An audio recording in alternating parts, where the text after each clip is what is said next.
Assalamualaikum warahmatullahi wabarakatuh. Pemirsa yang dirahmati Allah, marilah kita sama-sama ikuti tausiah dari panjenenganipun Romo Kiai Haji Mukhlason Rosyid dari Mojokerto. Semoga kita semua bisa mengambil manfaat dari apa yang didawuhkan nanti. Kaifa tata'ammalu ta'thirud dunya.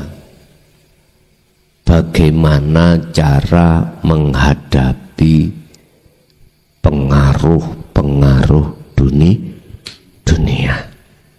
Hati ini maksudnya. Sebab kita manusia lebih-lebih yang sudah berumah tangga mesti dihadapkan perkara-perkara rumah tangga, termasuk kebutuhan. Ini tidak bisa lepas Bapak Ibu. Kadang-kadang kita masih ditempatkan Allah ekonomi susah, pekerjaan belum tetap, lagian anak masih sekolah, butuh biaya banyak. Sementara kita nggak ada jaganan, nopo jaganan, celengan persiapan. Terus bagaimana ini?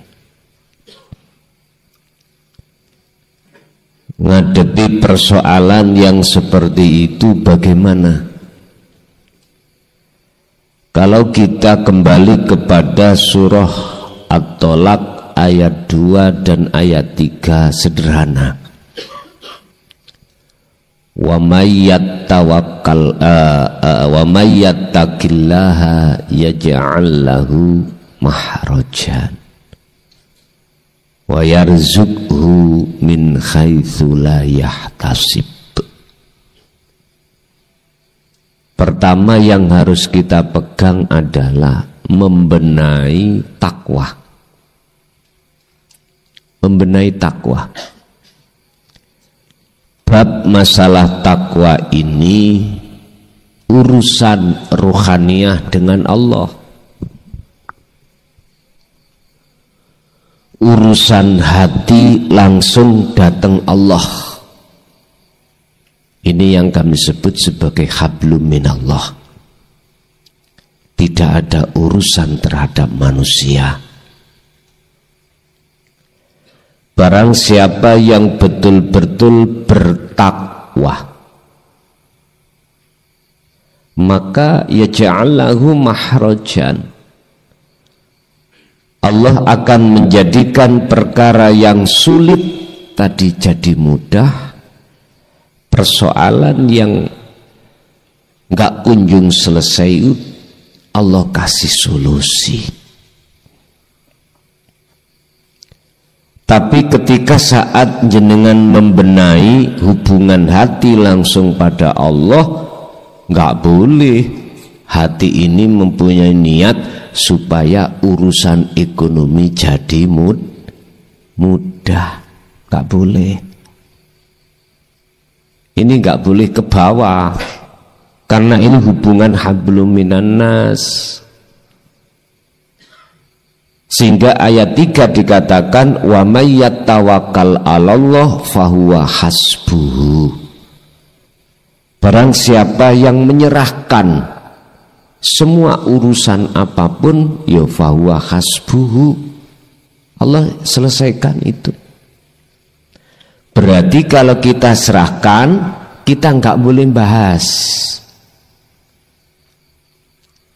nggak boleh mengurai tentang masalah-masalah yang kaitannya dengan rumah tangga tadi, nggak boleh.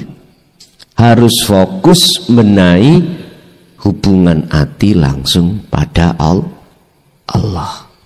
Niki kalau kita kembali kepada sistem di dalam Al-Quran seperti itu. Cuman kami akan mencoba masuk di dalam satu makalah sebagai faedah taukid, faedah penguat mawon terhadap ayat atau Quran yang sudah kita baca tadi. Kaifa tata'ammalu piye carane jenengan iki ngadepi taksirat dunya ing pengaruhi dunya.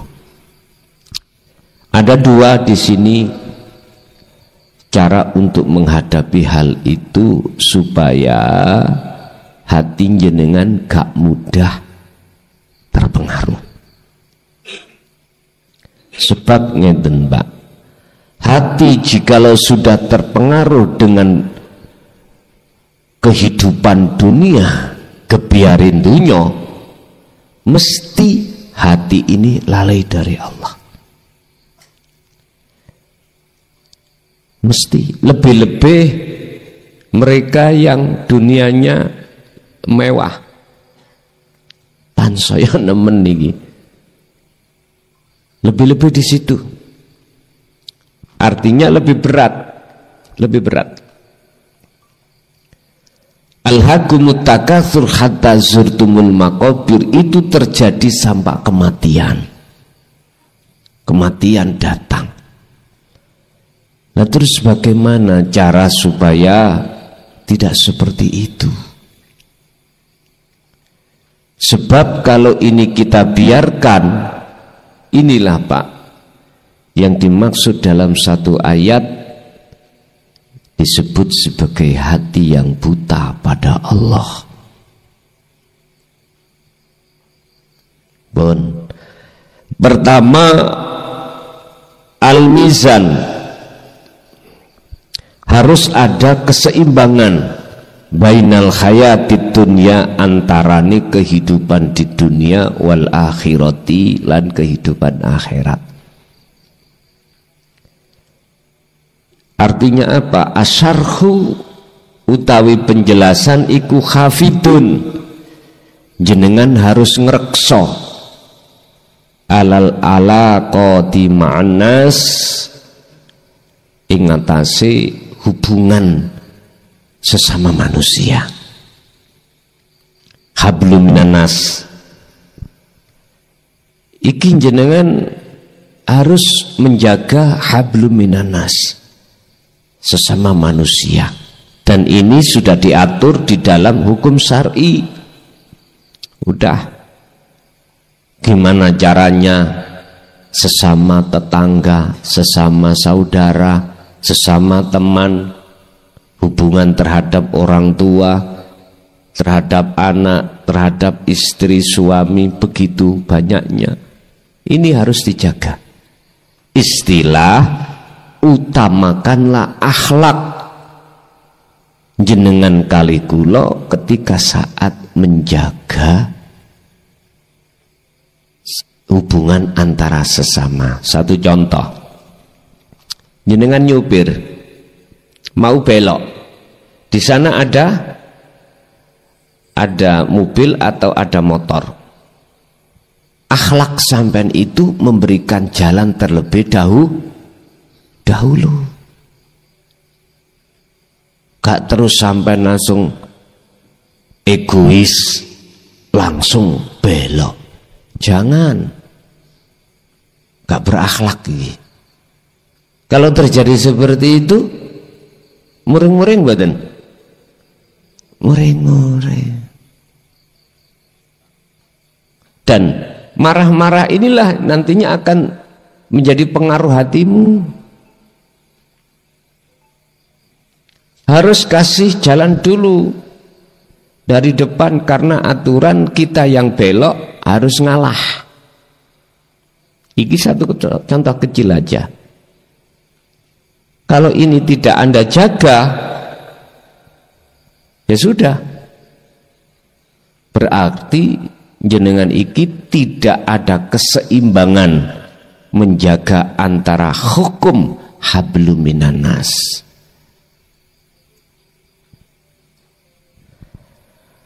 Wabil ula, tapi utamakan lebih-lebih ma Allah, hubungan hatimu pada Allah. Ini Allah sampaikan di dalam surah Al-Qasas ayat 77. Wabtaghi fima ataqallah darul akhirah. Utamakan hablum minallah di atas hablum minan nas. Utamakan, jagalah terlebih dahulu hubungan hatimu terhadap Allah. Caranya bagaimana? Biayakuna kelawan gambaran yen to ono apa adzikru dzikir daiman kelawan langgeng fikol bika ing dalem ati ira. Jenengan harus njogo dzikir di dalam hati jenengan. Mana yang dimaksud dzikir iki? Fikuli mukawanatin iku ing dalam saben-saben manungsa atau makhluk. Khafiyun utawi ana sesuatu ingkang samar di balik semua manusia makhluk. Itu ada sesuatu yang halus. Siapa? Ai al-hayyu. Al-hayyu ay al-ahadu. Itulah yang esa. Itulah hidup yang esa. Wa huwa wujudullah. Utawi hayyun atau al-ahad iku wujudullah, wujude Gusti Allah. Berarti di balik layar kita sebagai manusia itu ada sesuatu yang sangat halus, yang maha kuasa, yang esa. Orang Jawa mengatakan ya kuingger urip kang sejati. Dzikir mana yang bisa menyambungkan hati terhadapnya, itulah yang harus jenengan jaga. Inilah yang dimaksud dalam makalah bi ayyakuna dzikru daiman fi qalbika.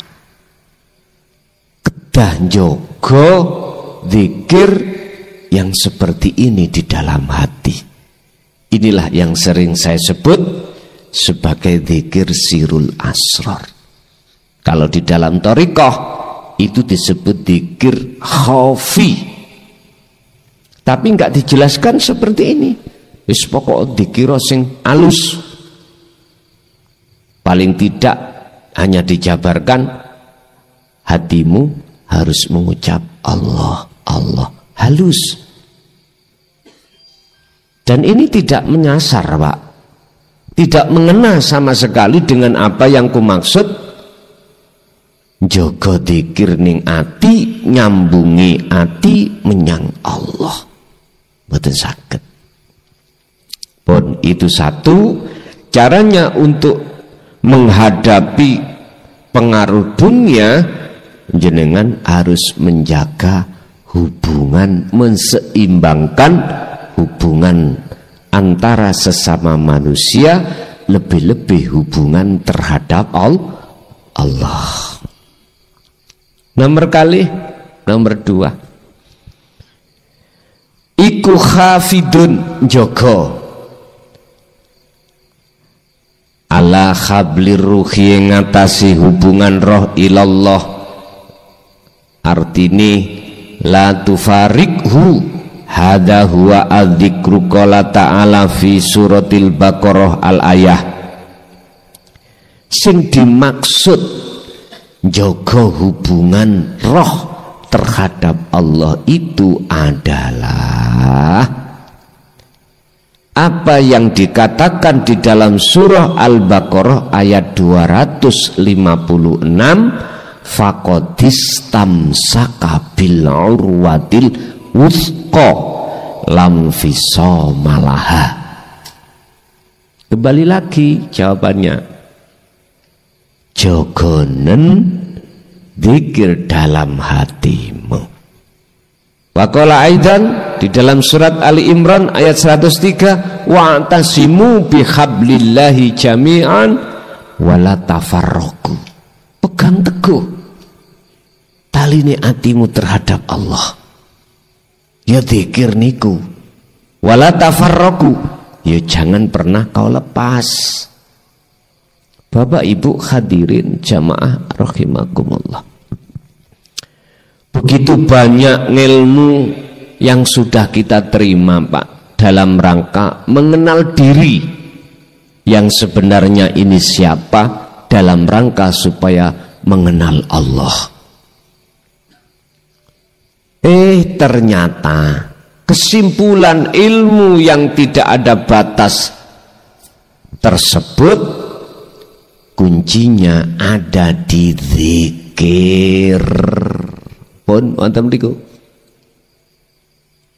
Berarti walaupun jenengan tidak mengerti ilmu-ilmu tauhid yang mau macam-macam mulai 24 tahun ini saya sampaikan belum habis-habis, kok umpama sampean sudah paham tentang bagaimana cara memfungsikan dzikir sirul asrar, cukup sudah.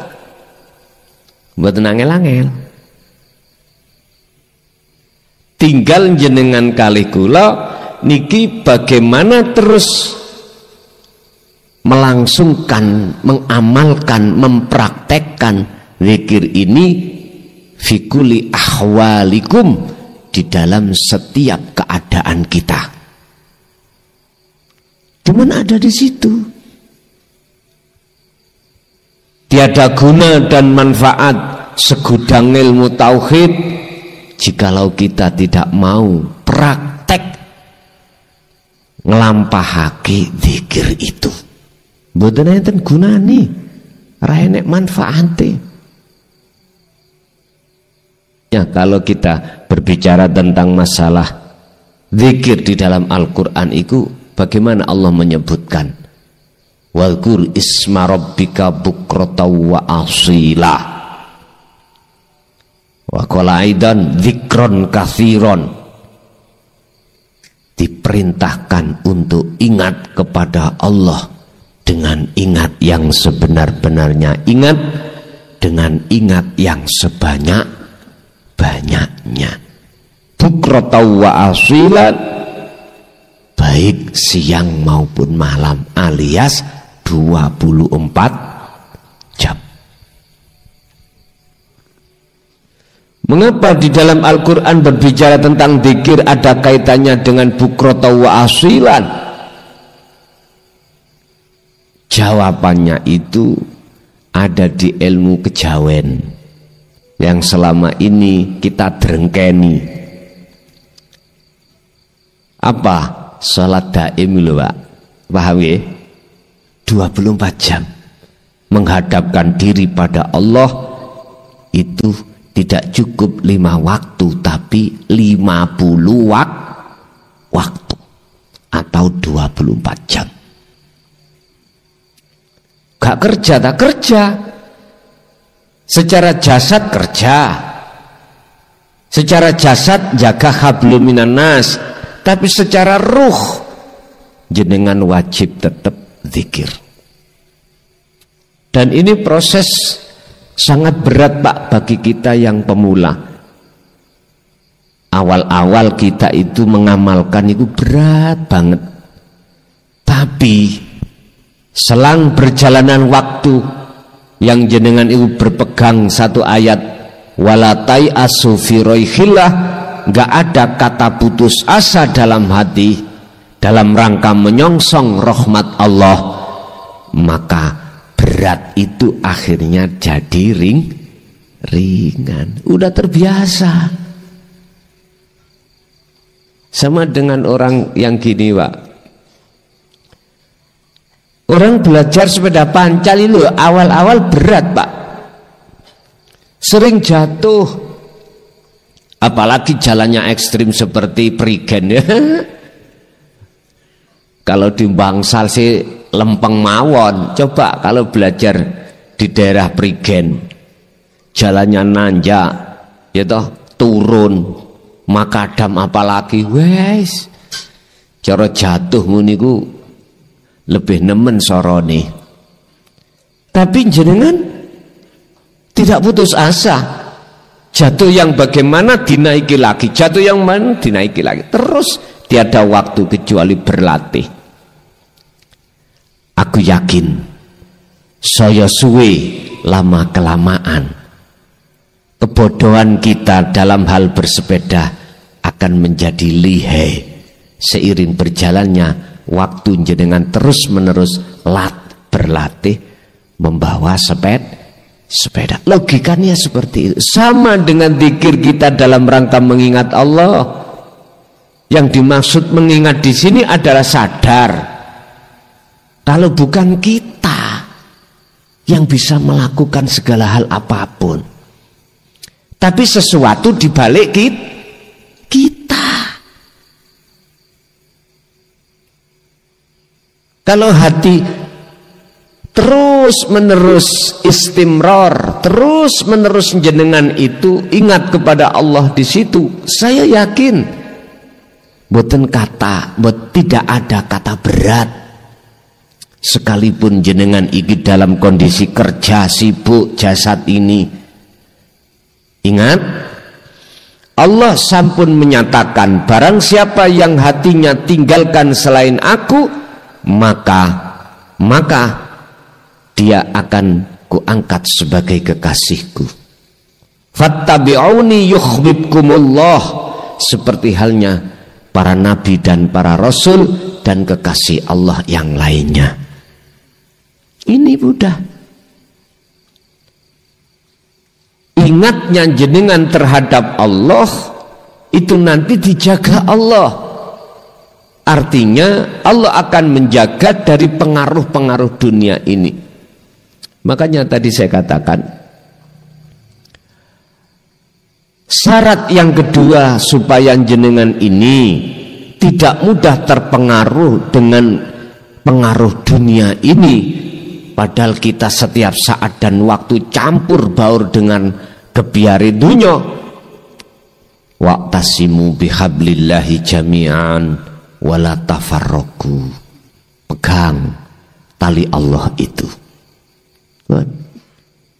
Dua syarat ini nek jenengan estu purun ngamalke, purun jogo, purun genahne mau untuk melaksanakan dan mempraktekkan, Allah akan tahu sendiri di antara kita mana yang betul-betul berniat menyongsong rahmatnya. Rahmat iki bertemu Allah. Allah juga mengerti siapa yang bermalas-malasan. Gak ada ya Pak sesuatu hal yang terpenting yang kuharapkan bagi jenengan. Cuman satu, wis dijogo di kiri, dijogo di kiri, cuman itu. Saya tidak mengharapkan jenengan ini supaya sukses dunia ini, enggak, itu urusannya Allah.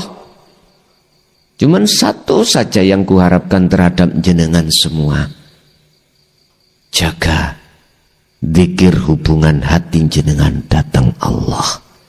Ini sesuatu yang termahal dan ini sesuatu yang terpenting sesuai dengan surat Al-Qasas tadi 77. Jagalah hubungan hatimu terhadap Tuhanmu terlebih dulu.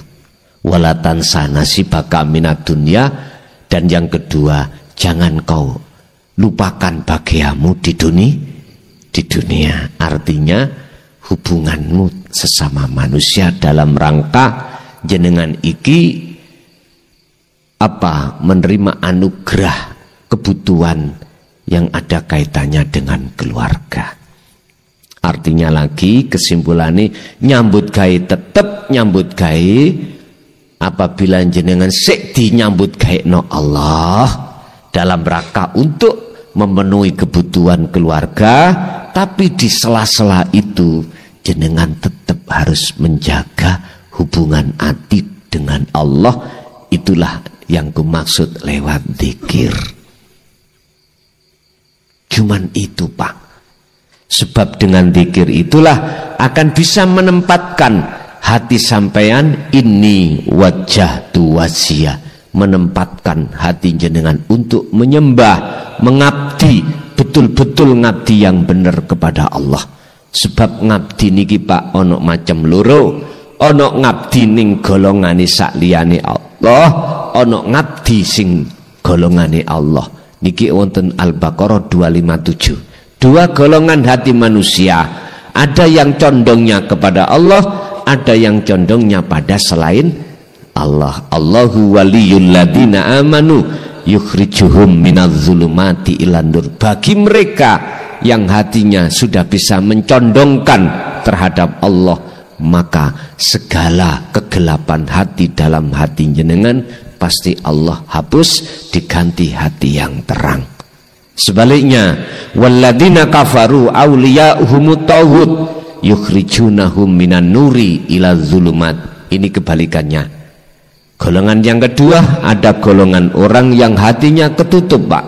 Artinya dia menjadikan selain Allah, selain urip, lho sing dimaksud adalah makhluk sing sampean andal-andalkan, sing sampean duk-dukno, sing sampean kalih kula apa bangga-banggakan. Mereka itu akan menjadikan hati tidak jadi terang, malah menjadi gelap. Itulah yang kami sebut sebagai ta'thirud dunya, pengaruh kebiarin tuh dunia. Makanya kadang orang itu punya prinsip semua karena uang, semua karena kedudukan, semua karena jabatan, kehormatan. Ya sudah, kita maklumi, kita hormati pendapat seperti itu. Karena dua golongan ini sudah jelas-jelas berseberangan.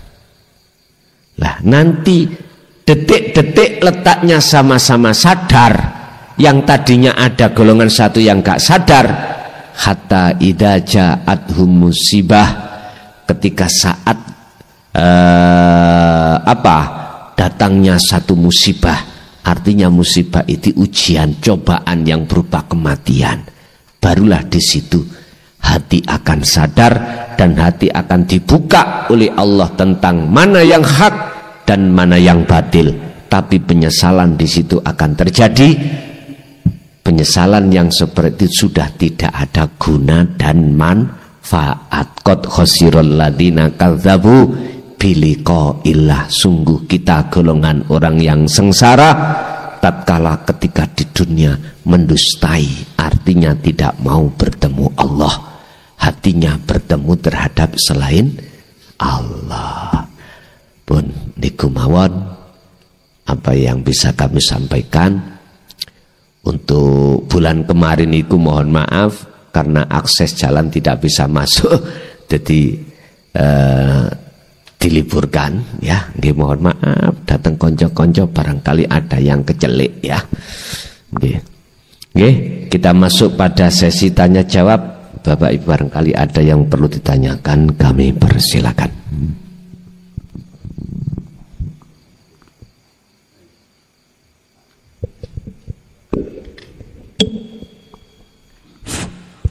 Assalamualaikum warahmatullahi wabarakatuh. Ini saya mau mengurai judul apa tadi ya? Menghadapi gebiak ya? Menghadapi pengaruh dunia. Ini sangat jujur aja sangat cocok dengan kondisi kami ya. Terkadang kalau sudah dipikir secara mendalam tuh memang terkadang lupa dengan hal-hal itu, tapi terkadang akal ini bermain lagi terkadang ya. Hitung-hitungan tuh gimana kalau ndak gitu nanti gimana gitu loh ya. Jadi saya juga teringat dengan mutiara kata Syekh Ibnu Athaillah As-Sakandari itu istirahatkan dirimu dan hatimu dari hal-hal untuk mengatur duniamu, katanya begitu ya. Karena segala sesuatu itu sudah ada menyelesaikan, ada yang menyelesaikan selain kamu. Engkau tidak usah sibuk untuk memikirkannya.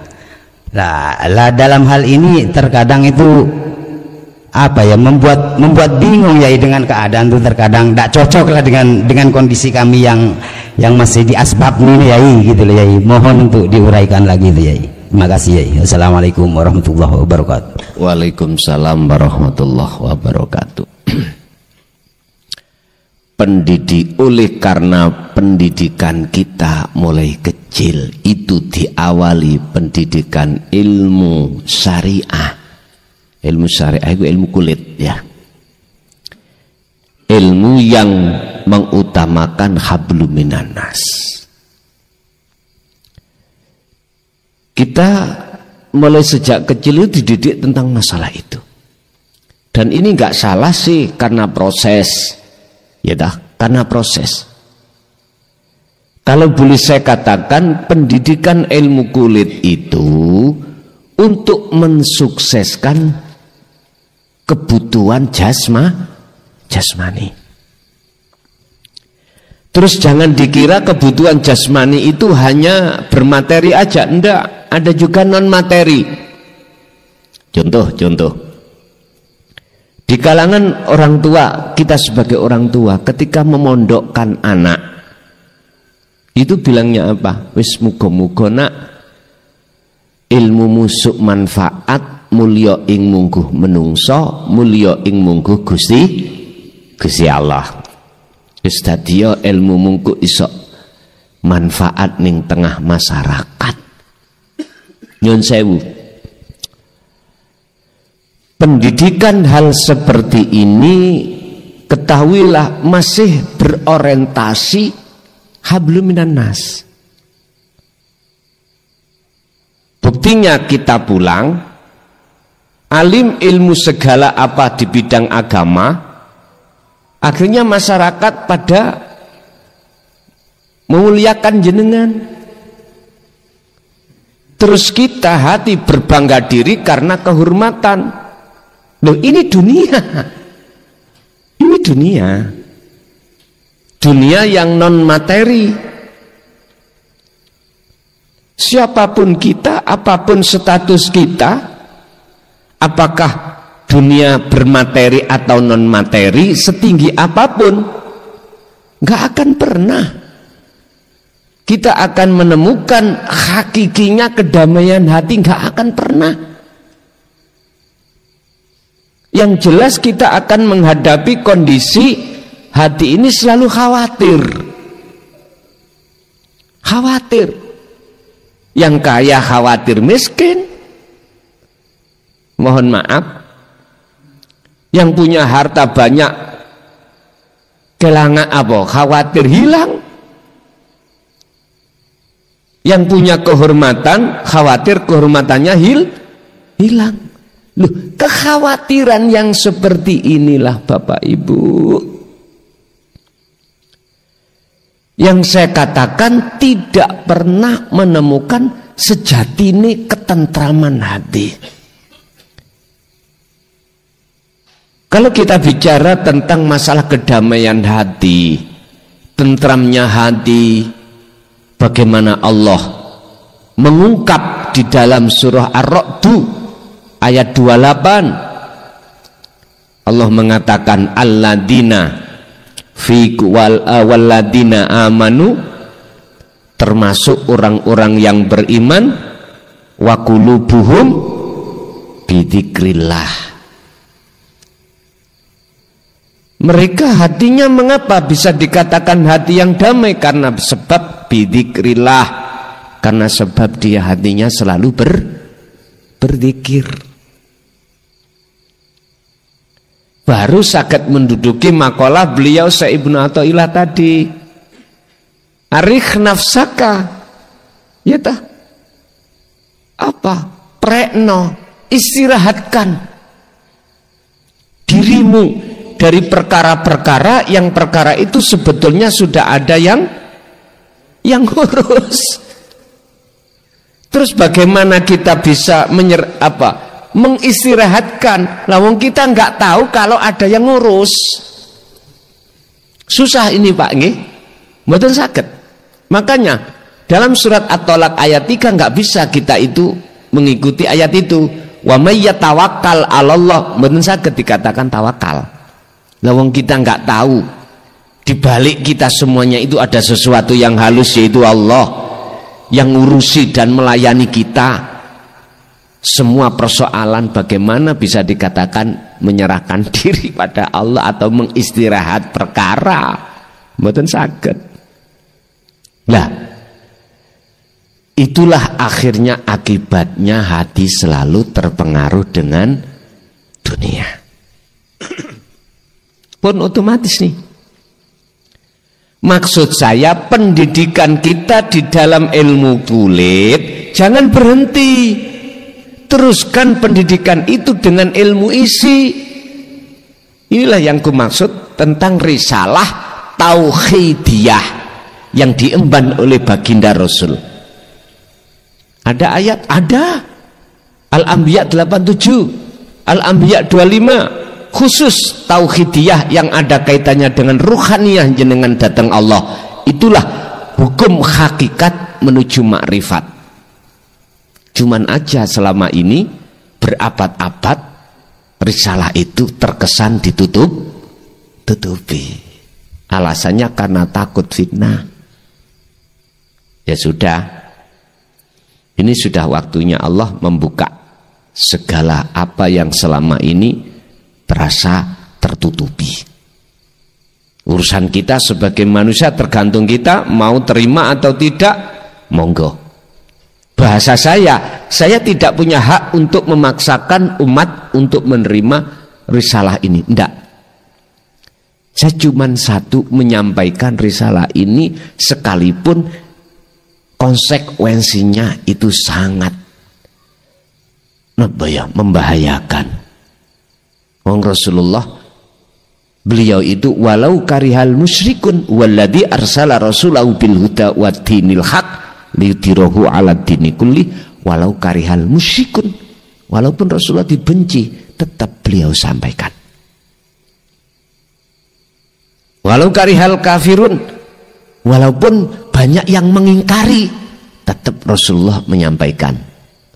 Satu ayat juga sebagai pedoman Rasulullah, wa ma arsalnaka illa mubasysyiran wa nadhiran. Muhammad, tugasmu itu tidak memaksa umatmu untuk terima apa ajaranmu, enggak. Tugasmu cuma satu. Apa?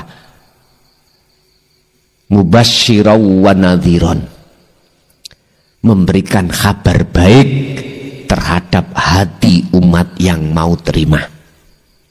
Wa nadhiran sebagai peringatan terhadap mereka yang tidak beriman. Ada di situ risalah artinya itu. Satu, sebagai kabar baik bagi jenengan yang berpuluh-puluh tahun mencari kefahaman bundelane ilmu untuk menuju sang yang sejati. Ternyata loh kabar baik. Yang tadinya jenengan iki sulit untuk menemukan pengertian sholat yang khusyuk, bagaimana sih caranya untuk meletakkan ini wajah tu wajiyah dalam arti tawajuh, dalam arti robitoh, sulit untuk menempatkan. Sekarang dipermudah Allah. Berarti inilah basyiron, kabar baik. Sebab orang itu siapapun kita hati tidak akan pernah bisa mengalahkan nafsu, tidak akan pernah bisa menghadapi pengaruh dunia. Siapapun kita, sak ngalimo kaya apa enggak bisa, kecuali illa ibadaka minhumul mukhlasin. Merekalah yang dikersakni Allah, ditolong oleh Allah. Itulah golongan al-mukhlasin, orang yang Allah pilih. Siapa di antaranya? Termasuk para nabi, para rasul, para kekasih Allah. Akhirnya jangan heran dalam surah Yunus ayat 263, ala inna awliya Allah la khaufun alaihim walahum yahzanun. Itulah orang-orang alladzina amanu wa kanu yattaqun, tidak hanya beriman tentang datangnya risalah tauhidiyah ini, tetapi wakanu yattaqun, dalam hati mereka ada satu keimanan yang ihsan, dikarenakan dia mengamalkan, mempraktekkan apa yang Rasulullah sampaikan. Itu juga ada di surah Ali Imran ayat 31. Barang siapa yang mengikuti aku, kata Rasul, yuhibbukumullah, Allah jadikan sebagai kekasihnya. Allah jadikan beliau-beliau ini sebagai napa? Sebagai orang yang Allah pilih. Wa yaghfir lakum dzunubakum, dan segala kesalahan dosa-dosa baik jasmani lebih-lebih rohani yang menyandang syirik, baik syirik jali lebih-lebih syirik khafi, Allah ampuni itu. Jadi Bapak, tentang takfirud dunia tadi, kita siapapun gak bisa melawan kecuali dapat pertolongan dari Allah. Lah Allah menolong bagi hamba yang dikehendaki. Siapa hamba yang dikehendaki? Itulah hamba yang sudah menyerahkan diri terhadap Allah. Ngimpun prosesi isai menyerahkan diri, jenengan terus menerus berzikir. Karena di dalam zikir sirul asrar itu fungsinya adalah meniadakan rasa iman keakuan makhluk dan mendatangkan rasa keakuan Allah. Mekaten sekilas info. Lanjut.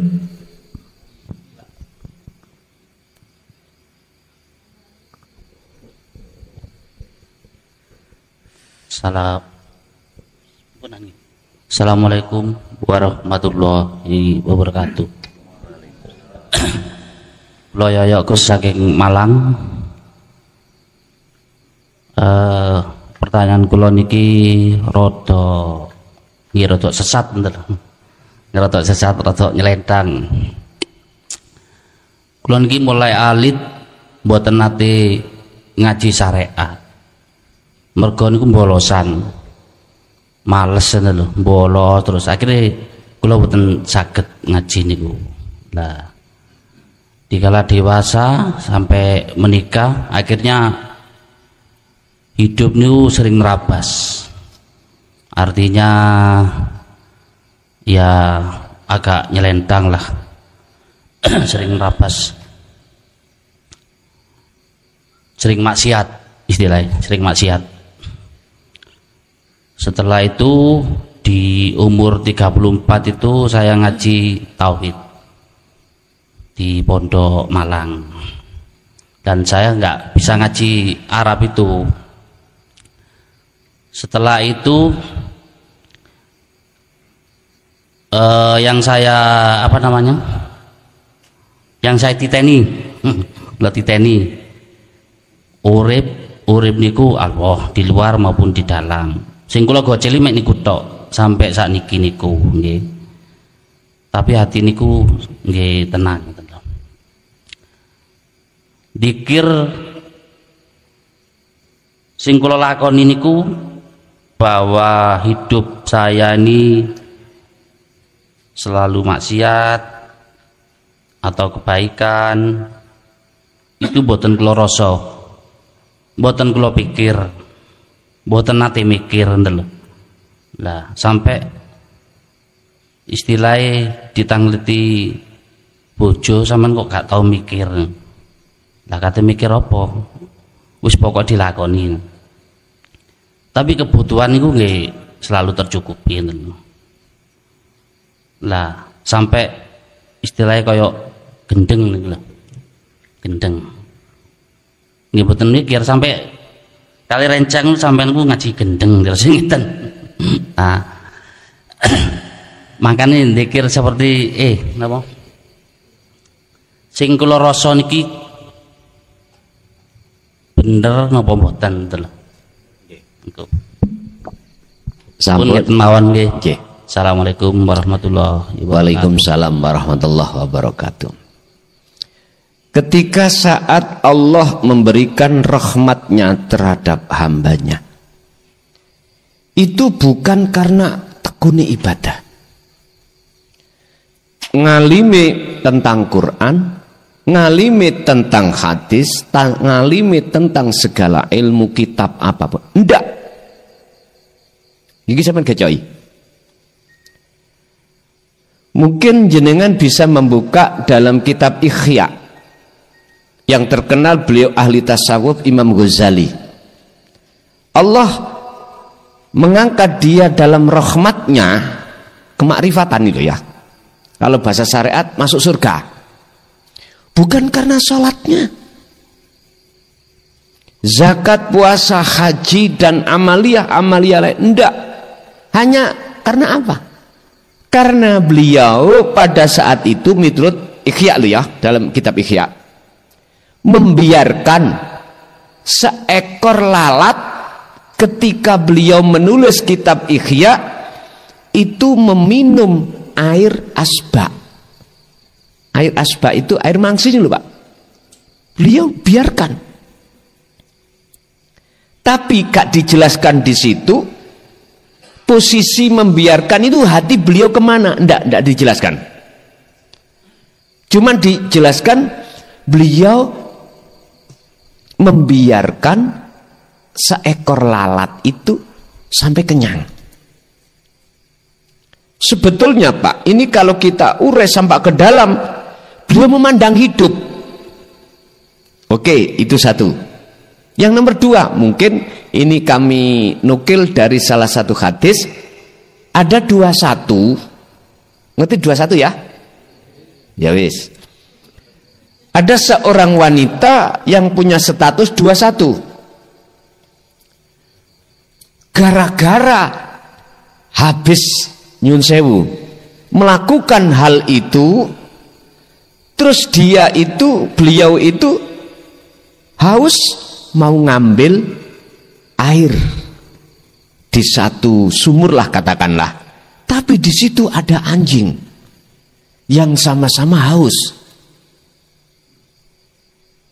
Tidak mengutamakan kepentingan dirinya dulu dia ndak, tapi mengutamakan anjing itu, artinya memberikan minuman terhadap anjing.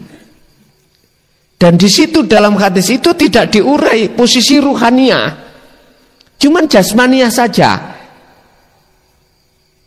Sebab gini Pak, ilmu itu tergantung siapa yang megang. Walaupun ilmu kulit, kalau yang memegang itu adalah ahli hakikat, ahli tahqiq, mesti penjelasannya itu yang ke dalam. Tapi kalau ilmu itu dibawa oleh kita ahli syariah, ya penjelasannya kulit. Tinggal siapa yang membawa, hanya itu kok. Mosok sih gara-gara ngombeni guguk ngelak Gusti Allah memberikan rahmat, gak masuk akal tau Pak ya. Oke, mungkin bisa kita buka. Tadi saya katakan dalam surat Ali Imran ayat 31. Yang perlu kita garis bawahi tentang masalah kalimah fattabi'uni. Di situ dikatakan kul, katakan Muhammad. Ini Allah memerintahkan kepada Rasulullah untuk mengatakan terhadap kita sebagai umat. Apa yang dikatakan Rasulullah? In kuntum tuhibbunallaha fattabi'uni. Jikalau kau ingin dalam hatimu mencintai Allah, bagaimana caranya? Ikuti aku caraku. Bagaimana cara Rasulullah? Makanya tadi saya katakan dalam ayat ini yang perlu kami garis bawahi adalah kalimat fattabi'uni. Ikutilah kepadaku. Sebab di sini ada syarat yang disimpan. Jikalau kau betul-betul mengikuti aku, kata Rasul, ya yuhibbukumullah. Ini jawaban. Pasti Allah, ini memakai fi'il mudhari', artinya enggak sanksi. Pasti Allah bakal menjadikan kau sebagai kekasihnya. Ayat berikutnya, wa yaghfir lakum dzunubakum. Di sini memakai jamak, Pak. Dzunub jamak dari dzambun. Kalau dzambun dosa sitok, berarti maksudnya jasmani. Nek dzunub berarti pirang-pirang dosa, maksudnya tidak hanya dosa yang dilakukan jasmani, tapi juga rohani. Dosane rohani apa? Hubbud dunya khati'atun kabiratun. Cintane ati terhadap dunia itu syirik disebut, itulah dosa yang paling besar. Diampuni. Makanya saya pernah katakan, jangankan dosa molimo. Tahu molimo ya? Oke, gak saya urai. Ini gak di ngapura. Lah wong dosa sing paling gede yaiku syirik di ngapura Allah kok. Apalagi dosa molimo. Iki dosane jasad iki. Ane syirik dosane ruh, kesalahan ruh. Fatal ini. Itu di ngampuni dening Allah. Karena sudah dijadikan sebagai kekasih. Yang perlu kami sampaikan di sini kalimah fattabi'uni, mengikuti Rasulullah yang bagaimana. Sementara apa yang kita terima, apa yang kita lihat di tengah-tengah umat Islam khususnya ya, kebanyakan iku bertaklim, berbelajar, bertarbiyah ilmu kulit saja. Bon, iki fakta, Pak. Kita itu sebagai umat hanya dicekoi, dididik hanya ilmu syariah bloko mayoritas.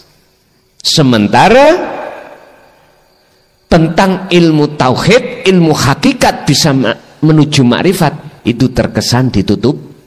Oke, kita kembangkan kalimat fattabi'uni. Apakah Rasulullah juga menyampaikan risalah yang kumaksud tauhidiyah, hakikat? Jawabannya di Al-Quran juga. Buka di dalam surah Al-Anbiya 87. Buka di dalam surah Al-Anbiya juga 25. Yang paling mendasar di situ adalah ayat 25. Allah katakan,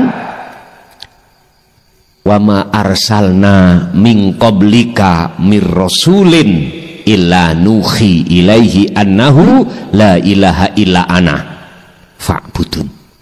Muhammad, camkan ini ya, aku tidak pernah mengutus utusan sebelummu. Iki Allah dialog datang kanjeng Nabi. Mulai zaman Nabi Adam sampai sebelum kamu, aku nggak pernah ngutus utusan itu jikalau tidak mau mengemban tauhid ini. Hei coba, ayo jangan.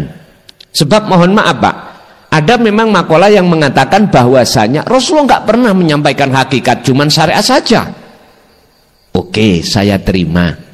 Tapi apakah dengan dasar ini tidak cukup membuktikan kalau Rasulullah juga mengajarkan mendidik ruhaniyah kita? Kalau toh Rasulullah tidak menyampaikan, gak mungkin secara logis, gak mungkin ayat ini akan turun. Gak mungkin ada ayat 25 surat Al-Anbiya. Belum lagi kita membuka surat Toha ayat 14, lebih ekstrim leh. Masihkah kurang percaya? Terserah. Ikut itu urusanku cuman menyampaikan doang. Ada yang tidak sefaham dengan saya, itu haknya, nggak apa-apa, sah-sah saja. Cuman ingat satu hal, semua kita pasti ngalami kematian. Oke, disitulah nanti jawabannya. Disitulah nanti akan jawabannya atas kebenaran semua itu. Berarti apa yang harus kita ikuti Rasulullah, jangan hanya mengikuti dari versi syariatnya saja. Pelajari apa yang Rasulullah sampaikan tentang tauhid la ilaha illa anta dan tauhid la ilaha illa ana. Udah kita pelajari itu. Baru ketemu niki. Mungkin ayat ini butuh sarah, Pak, ya. Butuh sarah. Yang sarah itu untuk menjelaskan supaya kita lebih paham. Sarah itu penjelasan, penjabaran. Maksud fattabi'uni itu bagaimana? Kalau kita membuka tafsir Jalalain, tafsir Munir, Ibnu Katsir, nggak cukup, Pak.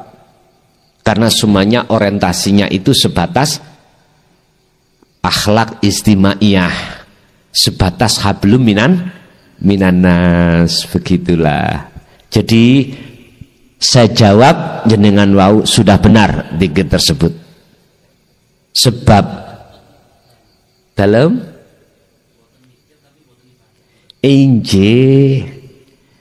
oleh nggak mikir itu kan dalam hati sampean sudah mengerti siapa yang mikir.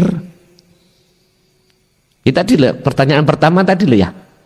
Lah apa sesuatu itu dipikir wong sudah ada yang menyelesaikan. Arikh nafsaka minat tadbir, ya ta? Di situ.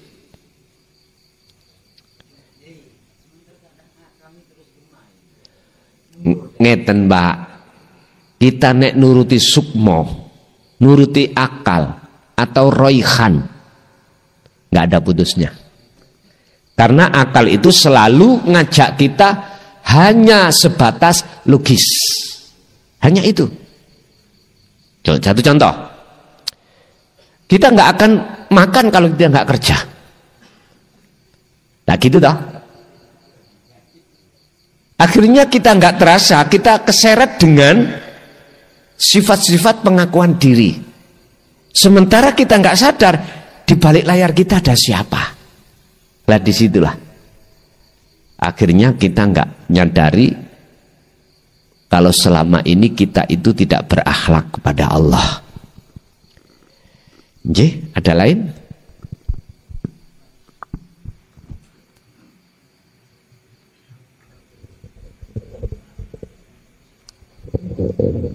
Nggih, bapak dulu Bu, nanti ibu nek pengen bapak dulu. Terima kasih. Assalamualaikum warahmatullahi wabarakatuh. Ini agak pengalaman pribadi, Gus. Ketika kita zikir Sirul Asror, kita buka dengan pintu Babu Salam. Setelah itu ternyata hati ini mengucapkan yang aneh-aneh.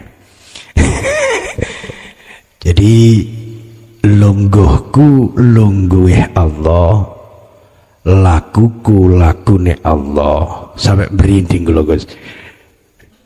Meripatku meripati Allah, lesanku dan seterusnya tidak bisa dibendung. Padahal sudah sadar tapi jalan terus. Pertanyaannya, bener nopo salah? Matur nuwun. Assalamualaikum warahmatullahi wabarakatuh. Waalaikumsalam warahmatullahi wabarakatuh. Kalau saja langsung secara ringkas tanpa jabaran, benar. Cuman tetap saya jabarkan. Kita mengenal tentang proses zikir itu mulai az-zuhad atau as-salib sampai terhadap arifin atau wasilin. Kita tahu proses dari rumah ke sini. Itu ada proses. Kita melewati jalan berlekok-lekok. Ada yang naik sepeda, ada yang naik mobil, ada yang jalan kaki. Itu proses. Lah proses ini yang sering kami jelaskan tentang zikir di dalam Sirul Asror itu ada 3 tahap. Pertama su'aul basiroh, rasa. Rasa itu iman. Jatuhkan rasa di dalam hati jenengan atau iman di dalam hati jenengan atas segala aktivitas yang muncul dan timbul dalam diri jenengan itu ada sang penggerak. Artinya hati harus meyakini kalau kita selalu dilayani oleh Allah, tidak ada yang lain. Menjatuhkan rasa di situ, itulah awal proses si arif. Ini belum disebut arif, belum disebut orang makrifat, disebut salik ya. Sebut salik. Salik itu atau az-zuhad, orang yang berjalan belum sampai, yang tujuannya mendekat dan bertemu tujuan yaitu Allah. Nah, ini memang seperti itu. Masih ada istilah dua hal, ada yang digerakkan, ada yang menggerakkan. Dan ini wajib memang kita alami. Seperti halnya apa yang beliau Rasulullah sampaikan tentang definisi tarkib, ta'rif daripada ihsan. Kan di situ juga.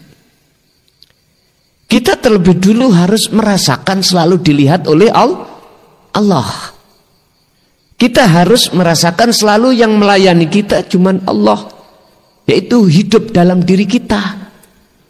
Itu sejatinya Allah. Udah. Ini kalau berjalan terus diasah, maka Allah pasti akan memindahkan posisi ruhaniyah itu dari su'aul basirah, dari merasakan menuju ainul basirah. Apa? Bertemu. Kalau sudah pertemuan itu terjadi, maka nggak ada yang namanya ibsar wa mubsar wa basar, nggak ada.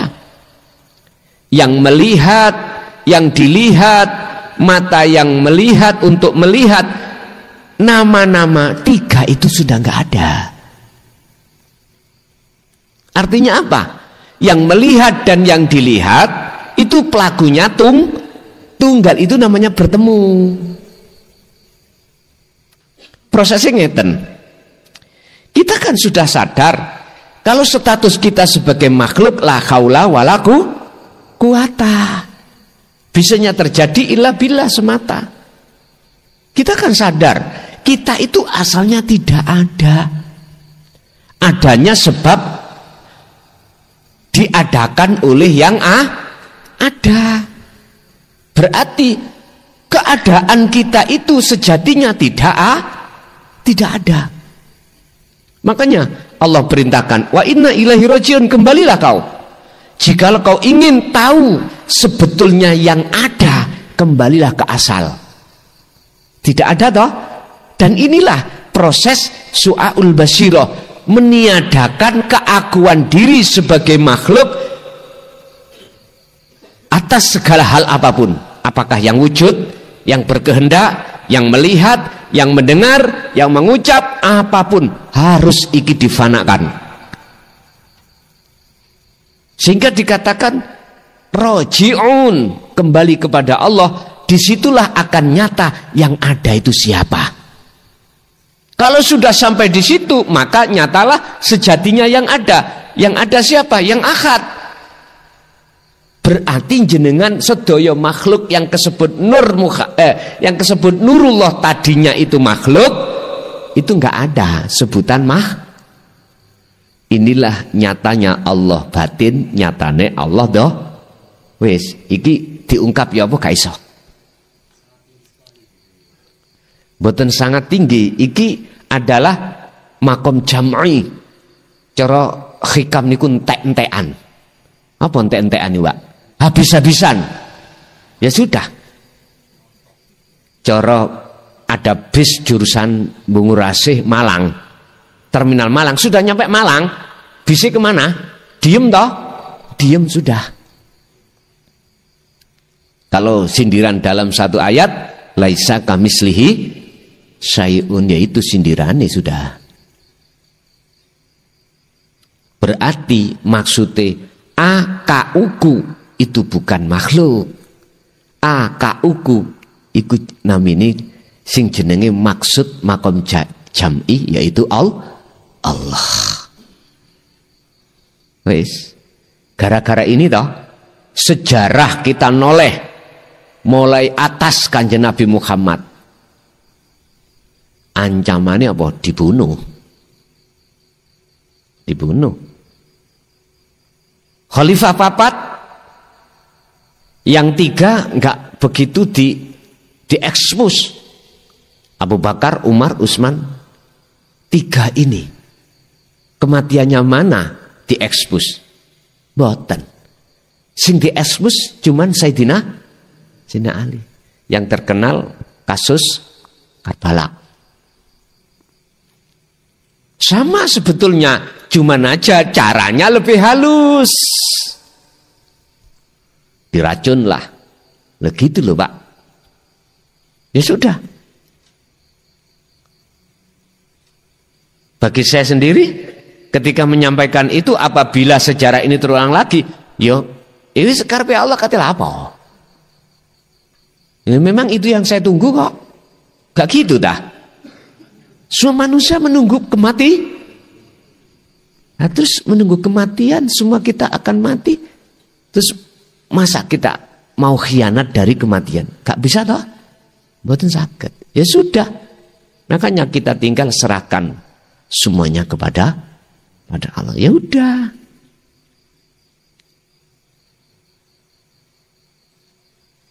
Paling ndak lah Pak, minimal kalau sudah saya launching Al-Quranul Qadim, minimal ya di penjara. Mboten apa-apa. Wis tahu kok. Ternyata penak di penjara itu turu ya dijogo, gak nyambut gaya dikei mang.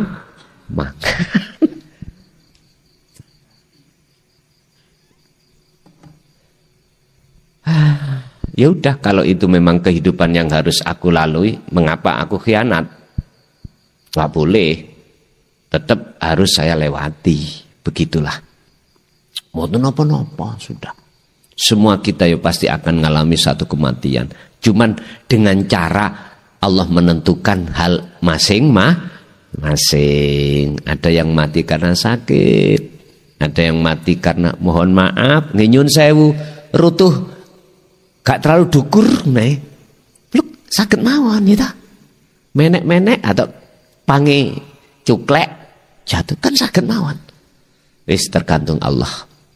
Ada yang melewati satu kecelakaan, baik di darat, di laut, di udara, wis semua urusannya Allah. Mengapa kita harus ikut ngatur? Anilar sampean mang arif nafsakah, udah serahkan. Istirahatkan.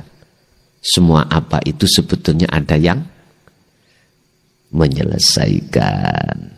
Nggih, leres Bapak nika wau jenengan nopo ingkang jenengan tanyakan sudah betul. Kalau sudah ainul basirah ditutup dengan hakul basirah, menyatakan yo aku iki Allah. Pekaten. Yes. Bapak tasik wonten? Monggo. Assalamualaikum warahmatullahi wabarakatuh. Kula saking Sidoarjo, Gus. Sing kula takanaken pertama mengenai zikir tadi mohon dijelaskan. Karena zikir itu bahasa Arab, bahasa Jawanya atau bahasa Indonesianya itu ingat. Ingat itu bagaimana? Apakah ingat itu karena kita lupa atau karena jauh? Sesuai dengan apa yang disampaikan tadi, yaitu inni wajah tu wajahiyah. Yang kedua yang saya tanyakan mengenai saat kita ajal telah tiba, saat masa umur di dunia ini telah habis, apakah kita kembali kepada Allah itu kembali kepada wujud yang laisa kamitslihi syai'un, atau wujud yang sekosong-kosongnya, atau tetap dalam wujud yang sudah wujud dalam bentuk dan rupa yang lain ini? Ini yang saya tanyakan, mohon dijelaskan. Terima kasih. Assalamualaikum warahmatullahi wabarakatuh. Waalaikumsalam warahmatullahi wabarakatuh. Tentang dzikir dan kematian. Allah sudah katakan tentang dzikir yang sebenarnya dzikir itu bagaimana, itu tertuang di dalam surat Al-Ahzab ayat 41. Ya ayyuhalladzina amanudzukurullaha, wahai orang-orang yang beriman, uzkuru doilingo sira kabeh Allaha ing Gusti Allah, Dikron kelawan sak temene eling kathiron tur kang akeh. Jenengan harus curiga. Mengapa di sini ada kalimat perintah ditutup dengan maf'ul mutlak? Mungkin nek cara bahasa lari pondok ngoten gak guyon. Ngoten. Dikron niku sebagai faedah taukid untuk menjelaskan, menguatkan apa perintah yang Allah sampaikan. Satu. Nomor dua, mengapa Allah harus memerintah? Apa asbabun nuzulnya ayat ini? Uzkuru itu adalah kata perintah. Allah memerintahkan terhadap kita untuk selalu ingat kepada Allah. Allah menurunkan satu ayat mesti ada asbabun nuzul, sebab-sebab turunnya ayat. Apa sebabnya? Karena hati kita sebagai umat manusia selalu dan selalu melalaikan Allah. Itu persoalannya. Disebabkan jagate hati sampen kali kula sudah terpengaruh terlalu dalam oleh pengaruh nafsu. Itu persoalannya. Berarti perintah Allah itu di belakangnya ada tembung makna kasih sayang Allah terhadap kita. Kalau Allah tidak sayang pada kita, nggak mungkin ini akan diturunkan. Sama halnya dengan gini, kita punya anak, mengapa harus kita tuturi? Mengapa harus kita omelin? Itu bukan karena orang tua nggak sayang. Justru orang tua itu, justru omelan orang tua itu bentuk sayangnya orang tua terhadap anak. Kalau orang tua nggak sayang, dibiarkan, wah kamu gini, terserah nanti akibatnya kamu senang gitu lagi. Tapi kebanyakan anak yang salah terima, salah paham. Ini persoalannya. Sama dengan apa yang kusampaikan, yang disampaikan oleh beliau-beliau terkait masalah dinut tauhid. Itu sebetulnya kasih sayangnya Allah terhadap kita. Berhubung kita sebagai hamba atau umat nerimanya salah paham, akhirnya apa? Menyalahkan. Bahkan yang lebih ekstrim, wajah iku ajaran sesat. Sampai beraninya mengatakan hal itu, padahal yang berhak mengatakan sesat dan tidak itu hanyalah Allah. Udah. Bis. Sekarang kita bahas dzikir. Bahasa Arab dzikir iku cara Indonesianya ingat secara lugat. Secara penjabaran istilah adalah kesadaran satu hati bahwasanya ini bukan wujudnya manusia, ini bukan wujudnya makhluk. Sebab makhluk sifatnya Adam, bukan sifatnya wujud. Wujudnya niku mah omon-omon. Wujud kita sebagai makhluk itu adalah pura-pura. Ayang-ayang, boleh dikatakan ayang-ayang. Kekarepan di dalam hati kita bukan kekarepan kita. Kehendak nih lho Pak. Perilaku yang terjadi pada diri kita sebetulnya bukan bersumber dari kita. Lah, jikalau jenengan ning ati sadar dan menyadari semua itu adalah bersumber dari Sang Yang Esa, itulah namanya dik. Dan itu tidak diucap. Bukan diucap. Nah, secara syar'i sih harus diucap, namanya dzikir. Ya dah? Ada yang berbentuk jari, diucap di lisan, jasmani. Ada yang diucap lesane kolbi, ati. Diucap Allah, ning ati ngucap Allah. Ning ati. Bukan itu yang dimaksud dzikir di sini yang ditanyakan Bapak tadi. Dzikir yang mengubah karakter sifat kita sebagai makhluk yang asalnya ngaku-ngaku biar lepas. Akhirnya muncullah yang sebenarnya siapa. Itulah yang maksud kesadaran dalam diri seorang manusia, hatinya bahwasanya segala-galanya itu la maujudan ilallah. Mungkin jenengan kalau menengok sedikit ajaran tentang masalah meditasi, Pak, dalam dunia kejawen itu adalah istilah sholat daim, jenengan harus meditasi. Apa tujuannya meditasi?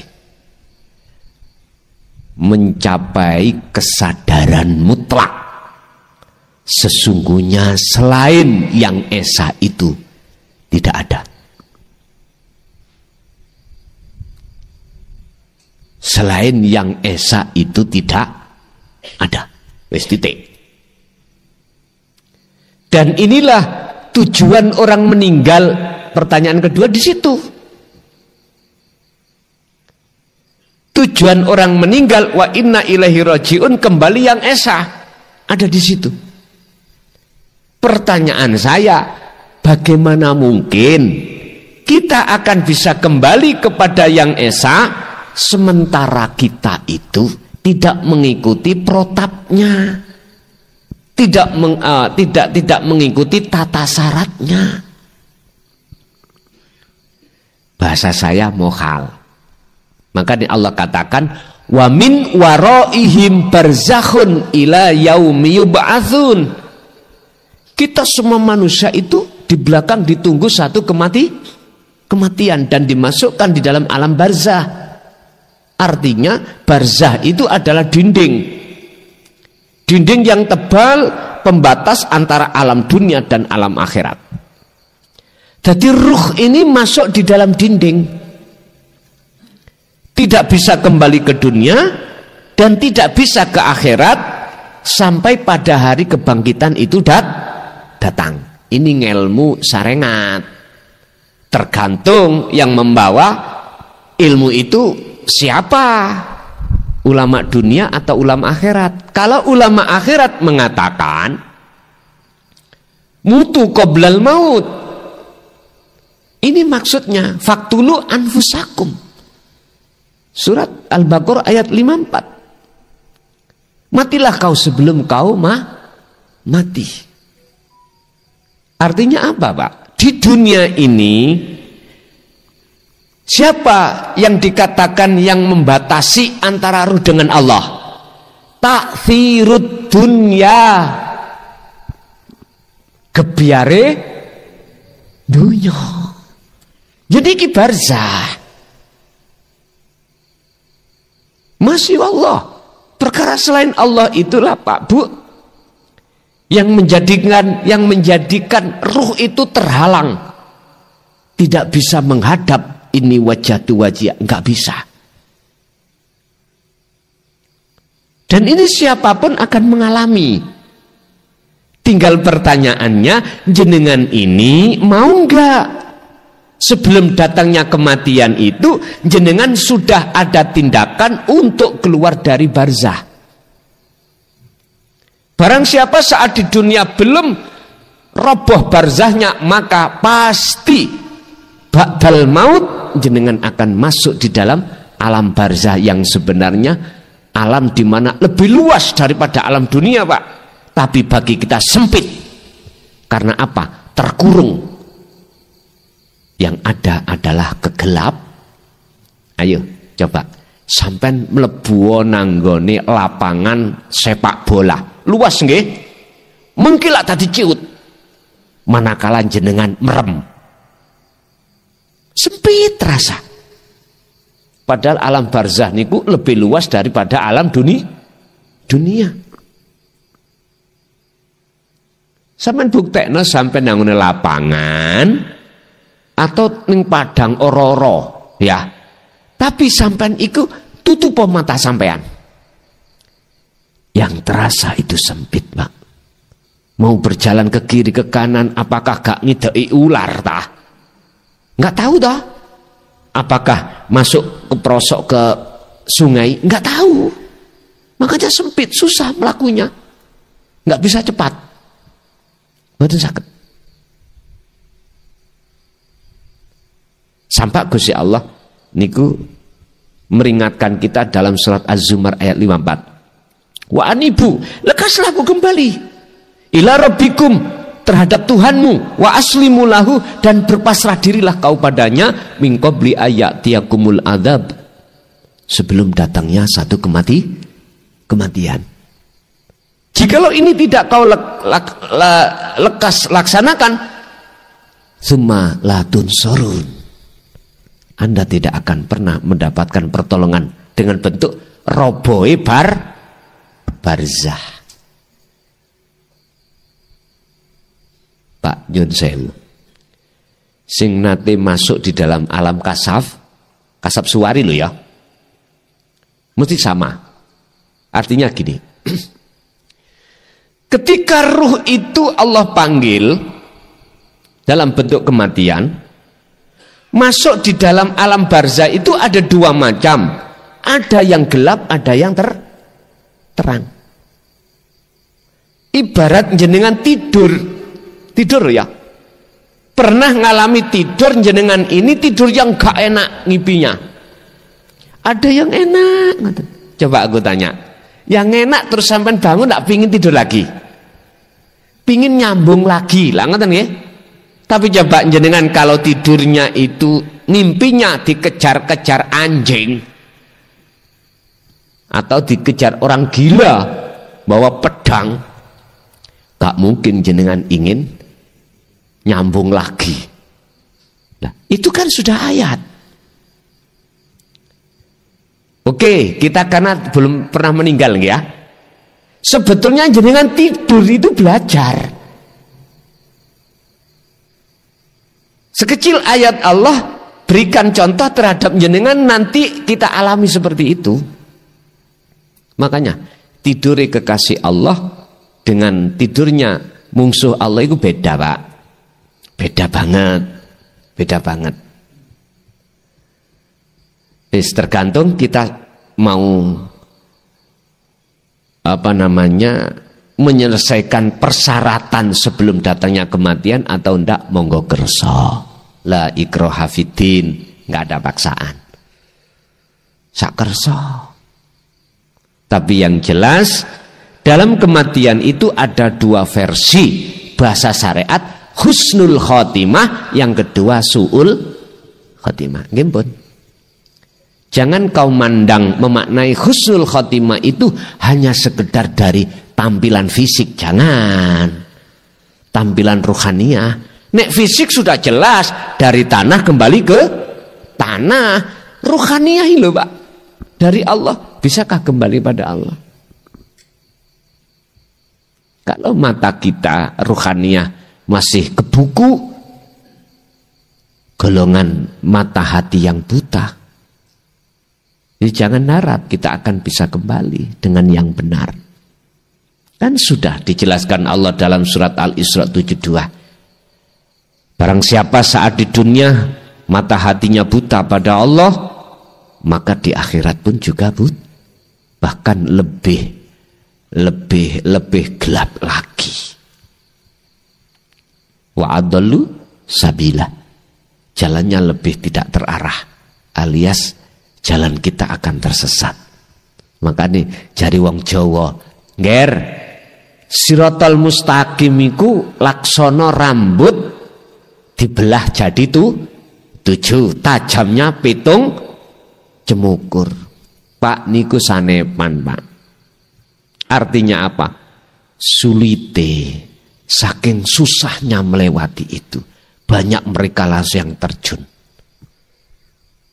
banyak mereka yang jatuh.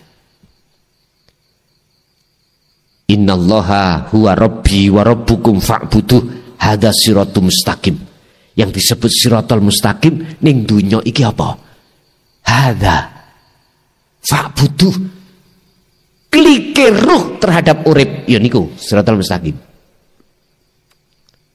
Tergantung lungguhe secara syariat itu salat, zakat, puasa, haji, baca Quran, makan, minum, bekerja, semuanya nggak ada bedanya. Di mata Allah loh ya, tidak di mata manusia. Tinggal klike ruh terhadap urip pun. Kalau jenengan dengan mudah mengklikkan terhadap hidup di situ, wallahi kalau bahasa syariat besok itu makpur. Ngertos makpur? Sayaqulunal ladzina qalu udkhuluha bisalamin aminin bisalamin aminin. Ya udah. Bahasa kula makpur, ngoten lho. Nek Kanjeng Nabi lewat hadis kalbarki laksono seperti kilat. Ya udah, lalu enggak wuto luas sekali. Jadi pertanyaan kedua, tergantung rohaniah kita itu di posisi mana. Kalau di posisi ahli hijab atau su'ul khotimah, ya sudah, nggak akan pernah bisa sampai kecuali dapat pertolongan dari Allah mekaten. Nggih, lanjut.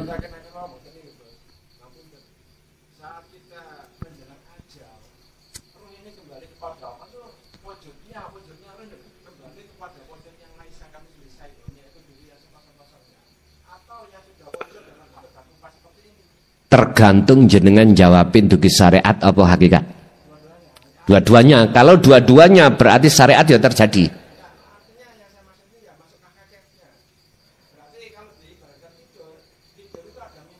Pun ngeten. Ya.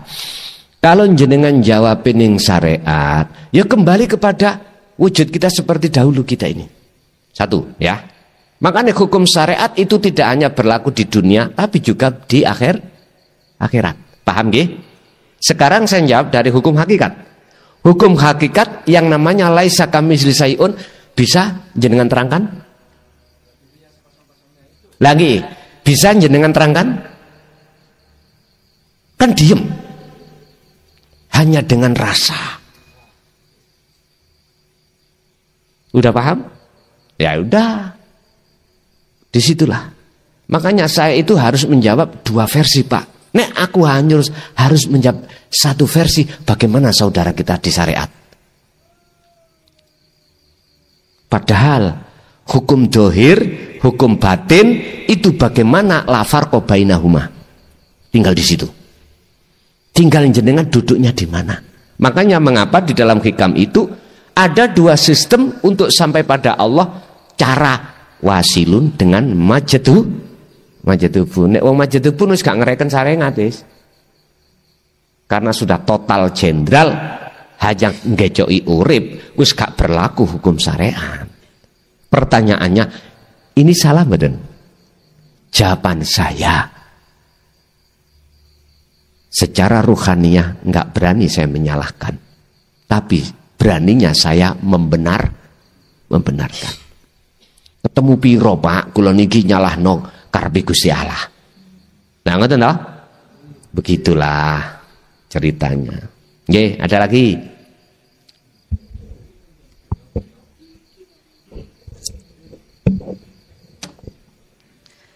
Ngapunten Gus, kalau dari Pandaan.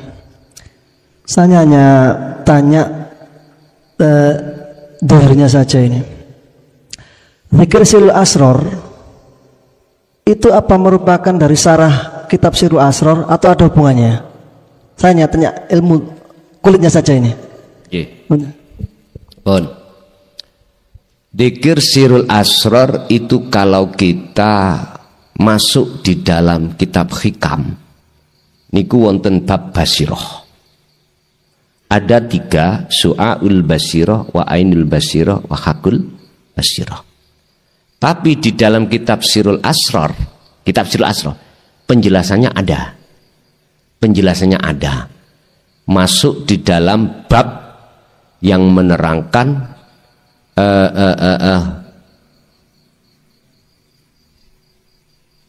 sama dengan basiroh Yohan.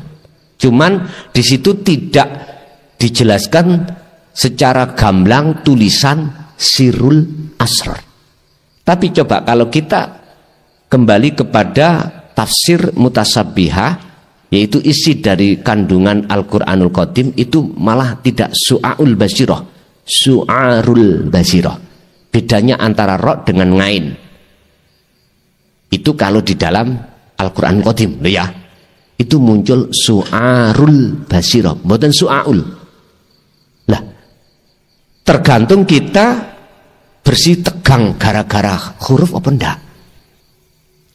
Kalau secara ilmu, mohon maaf, secara ilmu fisik ya mesti beda tah maknane, wong beda huruf lah ngoten nah. Tapi itu sama maksudnya sebetulnya. Wis. Orang bilang rice itu apa? Beras. Kita mengatakan masuk rice. Kita mengatakan nasi, dia ada atau beras gitu. Lah, terus apa bedanya? Beda bahasa tapi maksudnya sama. Oke, kita bicara agama. Agama Islam dan ghairul Islam. Kita akan bersih tegang terus, Pak. Nggak ada rukunnya. Jikalau kita tidak mau untuk masuk di dalam ketuhanan. Sekarang gak usah jauh-jauh kita nyenggol agama lain. Kita berbicara dalam agama Islam sendiri. Berapa itu yang terpecah umat Islam? Ada NU, ada Muhammadiyah, ada LDII, ada Syiah, ada Sunni, gitu. Kalau semuanya itu nggak mau masuk di dalam ilmu ketuhanan, sampai akhir zaman pun gelut. Minimal gelut adu argumentasi, api-apian bener-beneran. Padahal semua gak ono sing bener. Mesisan kalau ngomong. Saya mengatakan gak ono sing bener pandangan Allah, Pak, bukan pandangan manusia. Kalau pandangan manusia ya kabeh bener miturut pendapatnya masing, cuman pandangan Allah. Kok saged pandangan Allah nggak bener gini? Ukuran barometernya gini. Ngalimo kaya apa ilmu tauhid sampean? Tidak ngomong ilmu syariat. Kalau di dalam hati ini kok bangga tentang ilmu itu sudah nggak benar. Jelas? Jenengan masih punya pengikut sebanyak apapun, kalau hati sampean masih merasa pujo, itu gak bener. Dunungi jenengan kan kali kula kan gila dengan puja. Ning ati ana rasa nit titik mawon. Mohon maaf ya. Tidak saya, tidak jenengan, semua pun, siapapun. Atas pengakuan itu di mata Allah pandangan wis gak bener. Makanya ngaji babakan tentang masalah ilmu tauhid itu gak untuk hanya santri tok. Yo sing ngaji barang. Ngaji barang. Sak kiai ini sing sebut kiai, sak guru ini sebut guru. Makanya saya moh belajar untuk tidak ngaku-ngaku jadi guru, moh. Iya, Pak. Makanya lebih suka saya tampil yang nek wong Jawa ya Jawa biasa ngeten, Mas. Untuk apa? Untuk membujuki, mempolitiki nafsu dalam hatiku sendiri. Tapi ada yang salah paham. Ngaji kok rokokan. Ngaji nah, masuk kiai ku sualan. Misale itu hak panjenengan. Tapi kalau boleh saya berkomentar, pandangan Allah, walaupun jenengan lahir ketoke maha mulia, ningati kok rumangsa mulia, itu sudah tidak benar. Allah, ini pembelajaran kami, Pak ya. Lebih-lebih saya sendiri berat banget Nek saged jenengan dadi aku dadi jenengan. Iku luwih suka kula. Lu estu. Lu tenan niki. Estu. Lebih berat kami, Pak. Tapi tetap saya kembalikan, Gusti Allah ngelakokno sesuai dengan porsinya masing. Tinggal hati kita ngerekso dzikir, dengan dzikir itulah untuk masuk dalam nafi itsbat. Pun ringkesnya ada di situ. Ada lagi. Jadi niku wau kembali kepada pertanyaan terkait sirul asrar. Dasar itu kami ambil dari kitab Hikam bab Basiroh. Kalau ada hubungan dengan kitab sirul asrar ada, insya Allah nggih. Tetap bab Basiroh Yohan. Ada di situ. Tapi kalau saya masukkan di dalam Al-Quranul Qadim bukan pakai ain tapi pakai ro, berarti su'arul basiroh begitu. Tapi saya tidak memandang dari perbedaan huruf, saya hanya memandang makosidnya, memandang dari maksud yang sebenarnya. Maksudnya su'a itu adalah rasa, sing tak maksud rasa adalah yang tidak pernah bohong. Itulah iman yang ihsan mekaten.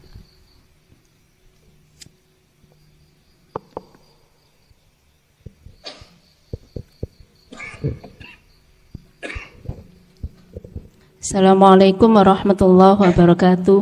Waalaikumsalam. Ngapunten Gus, saat ini saya bukan mau memberi pertanyaan tapi mau usul terkait akses jalan menuju ke sini. Kan jalannya beriku-liku nggih. Niku gimana kalau para jamaah ini kalau ada rizki yang lebih bisa patungan untuk memperbaiki daerah sekitar aula sini Gus. Jalan untuk menuju ke tempat ibu-ibu ini juga agak licin. Takutnya nanti ada yang jatuh gitu. Ngapunten, ngoten tok. Matur nuwun. Assalamualaikum warahmatullahi wabarakatuh. Waalaikumsalam warahmatullahi wabarakatuh. Pendapat itu sangat bagus dan saya setuju. Cuman ini kan persoalannya harus ada kaitannya dengan desa. Tidak lepas dari desa. Karena setiap daerah, setiap desa itu ada yang mengatur. Kalau setahu saya itu gini. Kita siapkan pertama negosiasi antara yang memiliki tanah di sekitar jalan. Kita lobby. Harus ini ada yang ditunjuk untuk melobi. Di dalam melobi itu kita harus menemukan per meter ketemu berapa lah gitu loh. Oke. Itu proses yang harus kita lalui terlebih dulu sebelum melibatkan desa. Kalau sudah ketemu entah kita lebarkan 3 meter lagi atau gimana itu terserah kesepakatan. Makanya harus dibentuk pengurus di Pintrang. Tujuannya itu termasuk untuk seperti itu. Lah, itu nanti kalau sudah ketemu kesepakatan dengan pemilik tanah, baru langkah berikutnya harus kita legalkan. Untuk melegalkannya itu harus ke desa. Di situ nanti akan terbitlah satu keputusan kepala desa namanya jual beli. Namanya jual beli. Tergantung selanjutnya kita serahkan desa atau enggak. Kalau kita serahkan desa, berarti nanti kita akan membuat surat namanya hibah. Nanti kita yang membuat surat itu adalah desa. Mengapa harus gitu? apabila Bapak kepala desa membangun satu titik, itu harus dasarnya hibah. Artinya misalnya ngecor, nggak boleh kepala desa ngecor itu kalau tidak didasari tanah itu dihibahkan terlebih, kecuali jenengan yang ngecor baru gak melibatkan desa, nggak ada masalah. Ini namanya hak milik. Tergantung nanti keputusannya jamaah bagaimana. Saya setuju itu dengan dasar apa? Karena kebutuhan kita semua. Engkau ketemu piro, monggo. Sak kerso. Bila perlu kula nggih sampean libatno pisan. Aku yang melu liwat kok ya. Nak ngoten to? Saya siap Bu ya. Saya siap. Sing penting dibentuk dulu tim pensuksesan ini. Lah tim ini wajib untuk melobi tanah sekitar jalan. Urusan melebarkan 2 atau 3 meter lagi ikut terserah. Sekarang aku tanya, status daripada jalan ini jalan hibah apa jalan pribadi? Ini yang harus saya tanyakan dulu. Biar jelas. Kalau ini masih jalan pribadi, belum kita hibahkan pada desa, nanti kita lebarkan sekaligus kita hibahkan boleh. Mengapa harus kita hibahkan? Jikalau kita menginginkan dibangun desa, berarti milik bersama seluruh masyarakat Pintrang ikut memiliki, namanya hibah. Tapi nek mboten sampean hibahkan, yang berkewajiban bangun adalah kita sendiri. Tergantung timnya nanti bagaimana, olehnya musyawarah. Kula buntut mawon. Jadi kula piyambak nggih sampean libatno tapi buntut. Nek cara kanca urunan semene kula ya ikut ukuran semene padha ambek kanca liyane. Ngoten. Kula setuju Bu, monggo. Karena memang nggih itu kebutuhan kita masing-masing. Butuh kita semuanya kok itu ya. Nggih, matur suwun. Masih ada, Ibu? Cukup, Ibu? Nggih, sampun. Nggih, Bapak masih ada? Sekali lagi sebelum kami tutup,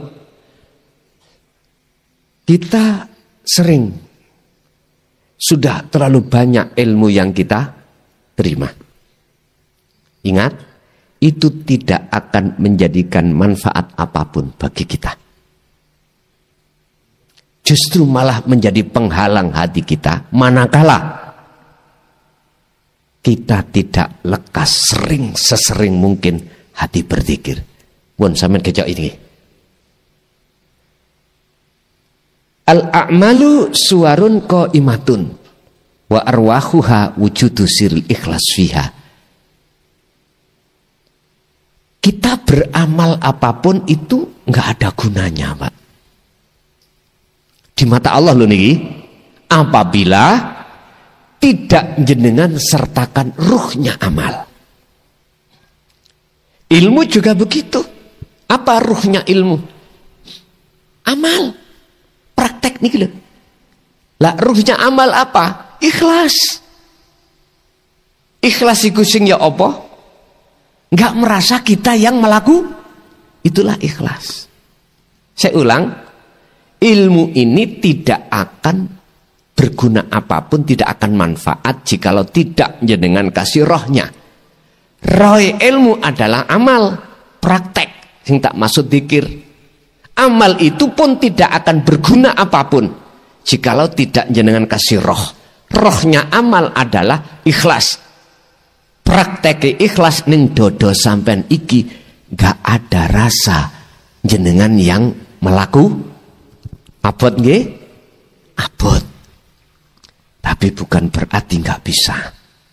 Tetap harus kita latih, Pak. Saya tidak sok suci, tidak sok ngerti, enggak, semua kita sama. kita itu di sini sama. Kita sama-sama untuk berlomba-lomba untuk mendekatkan diri dan bertemu Allah. Pun monggo kita tutup dengan suratul Fatihah.